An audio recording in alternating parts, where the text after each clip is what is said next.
Hi, I'm John Mosley. I am here at Moores Creek National Battlefield. We want to talk to you today about 18th century dentistry. What were the tools used? How were they used? And what did the patient go through? Obviously, you can figure out that the patient is going to feel lots of pain, but when you remove that tooth or actually give some kind of idea on how to cure that problem, it's going to be much nicer for the patient. Today I'm wearing my working clothes, so I've got my blue waistcoat, I've got my sort of lightly colored green jacket, and a workman's cap that has a white striped or white checked pattern to it. Now, the first thing that you want to know about dentistry in the 18th century is it was not a specified skill set like we have today. Today, if you have a problem, you go see a dentist. You have a problem with your foot, you go see someone who's a foot doctor. And so back then they didn't have specialists for those areas. What I am is a surgeon dentist. My primary job is to operate and to cut on the body. Secondary is also to be a dentist and to try to understand how that works in the mouth.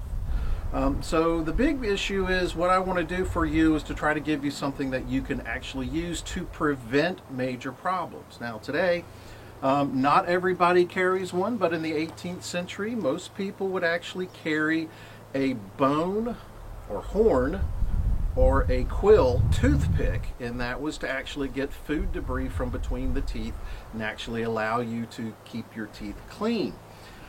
But what happens when you have these back molars and these teeth that need to be cleaned in the back? Well, if you were available or if you could find it, you might be able to find someone to produce a toothbrush.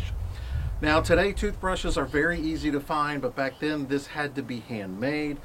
It would be a bone handle, really rough animal hair would be used, something that would be very tough to actually give you some abrasive to it. Tooth powders of the time period would have charcoal, maybe some mint, brick dust, and even some salt, which is going to be almost as bad on your teeth and gums as just not doing anything at all. So you could get a very general toothbrush that had nothing on it, or you could actually get a very ornate toothbrush very similar to this one. Now this one actually has a earwax scoop, so if you actually had problems hearing people, you could actually scoop out the wax and get that taken care of. But if you're in the woods and you live in the countryside, especially in North Carolina, and you need a toothbrush, well, guess what? You could find a stick that you could actually use to brush your teeth. Now, this is a licorice stick. It can be chewed upon. It gets soft. It gets fuzzy. It does leave some debris in your mouth, but you can use this to brush your teeth, and it does a good job of scouring of brushing and taking off the plaque off your gums and your teeth. When you get these splinters that come out in your mouth, they're very soft because they get very wet very easily. That's why it's a good toothbrush. And in North Carolina, this grows wild and is known as sassafras. And so it'd be very easy to go out into the woods to find one of these wooden sticks. Now, if you're not able to take care of your teeth by actually preventative maintenance, well, now you're going to have to start paying money, just like today, on how to take care of those teeth. The main problem is you're going to have a problem with cavities. Now, sugar is going to dissolve what's going on in the enamel. It's going to cause a lot of problems. And so to take care of your teeth, you've got a couple of options. First is to remove the tooth. Now, to remove the tooth, you can actually use a tooth pair of forceps or pliers like this. This just grabs the tooth and pulls it out.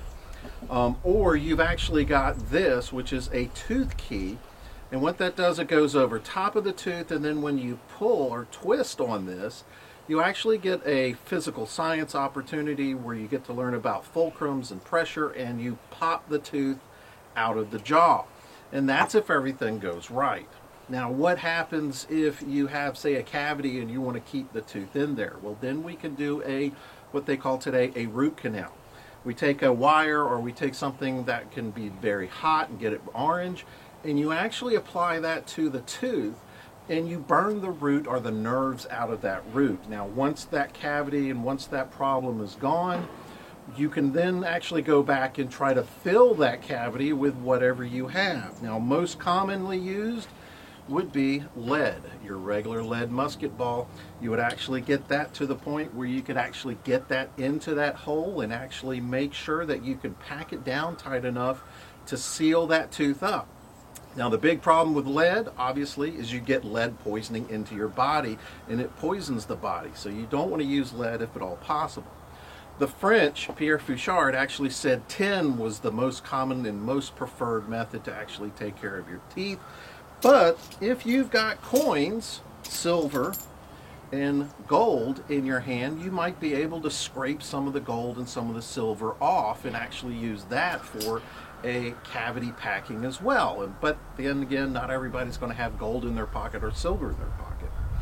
Once we've actually filled that tooth in, then it can actually stay and we don't have to worry about anything from there on out. The issue comes when you've actually had to remove the tooth out of the mouth. Now you actually have to put something back in there, you're going to have a problem with your teeth. And so in this case, a dentist would also have to be someone who could actually carve teeth. Now, these are little bone teeth that could be carved. They have different bases. There's no roots in here. But what you would want to do is actually make sure that this fits into the socket of the tooth that you actually removed. And in that case, all you would do is you would take some string, tie it around the tooth, make sure it's good and in there tight, and now you're going to actually tie that around to the adjacent teeth. This will help this have some sort of stability so that over time, as the string dissolves and falls out and you probably swallow it, the jawbone will actually grow around that bone and actually cement it in place, and it's going to stay there for good. Now, by the 1760s, you actually start getting into this whole idea that you don't have to make a complete tooth. All you have to do is put a small little piece of gold wire into the jaw. The jaw will still close around it, but now all you have to do is you make a crown to go on top of that tooth. And so, dentists by the 1760s were already starting to work on other methods to try to produce false teeth in the mouth by doing posts and crowns. They were even, as late as 1780, doing transplantation of teeth from one person's mouth into somebody else's mouth. Now, what they did not realize was you also have an increase in the ability of people to transmit diseases and illnesses, which ended up showing up in the records of that time period. Now, if you have some other kind of problem in your mouth, let's say you actually were riding on your horse and you fell and you probably bit through your tongue and you've got a severe laceration, we've got horsehair sutures or string that we can actually sew that up. If I have to do any oral surgery, I do have my scalpel where we can actually get this taken care of. Now, the big thing would be, how do we take care of your teeth once we've removed it? And if you've noticed, when I talked about removing teeth, I never talked about giving a patient anything for painkillers. And that's because the best painkillers I'm going to have are really going to knock you out, but it's going to take time to take effect. Most people do not care to take or wait 20 to 30 minutes with this searing pain in their mouth.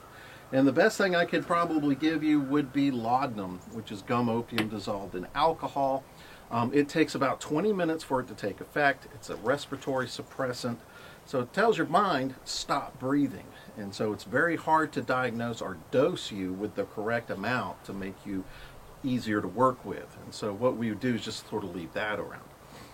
If you had a major problem, let's say you needed to have this operation, what I could do before is give you cloves, which today, if you have a sore tooth or you have a cavity and you're having problems, let's say you might have allergic reactions to certain chemicals. Well, what you can do here is you can use the cloves and chew on it, and the spiciness of the cloves would actually interact and help deaden that area. Sort of topically, like Ambisol.